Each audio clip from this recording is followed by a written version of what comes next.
पश्चिम बंगाल के सीएम इस वक्त कुछ कह रही, ममता बनर्जी को सुन लेते हैं।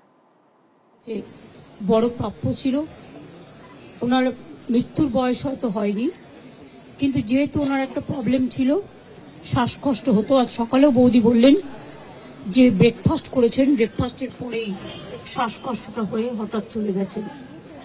কাজে আমি তার পরিবারবর্গ, মীরা বৌদিকে, সুচেতনা, তার সন্তানকে, আমার দলের সকলকে, সিপিএম দলের, বামফ্রন্টের সকলকে সহ নাগরিক সকলকেই আমাদের শ্রদ্ধা এবং সমবেদনা জানাচ্ছি। ওনার জীবনে অনেক কন্ট্রিবিউশন আছে, সেটা ডিটেলস আলোচনা এখানে করার জায়গা নয়। আসুন আমরা প্রার্থনা করি, তিনি পার্থিব জগৎ থেকে বিদায় নিয়েছেন, কিন্তু মানুষের জগতে বিচরণ করবেন। একটা মানুষ মরে গেলে তার জীবন শেষ হয়ে যায় না, তাকে মানুষ মনে রাখে তার কাজের মধ্যে দিয়ে। তার আত্মা শান্তি পাক, বারবার তিনি ফিরে আসুন এই বাংলার মাটিতেই।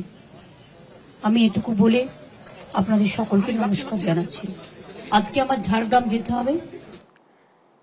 तो मुख्यमंत्री ममता बनर्जी को अभी आप सुन रहे थे। बुद्धदेव भट्टाचार्य, जिनका निधन हो गया, पश्चिम बंगाल के पूर्व मुख्यमंत्री, उनको श्रद्धा सुमन अर्पित करते हुए अपने शब्दों के जरिए पश्चिम बंगाल के मुख्यमंत्री ममता बनर्जी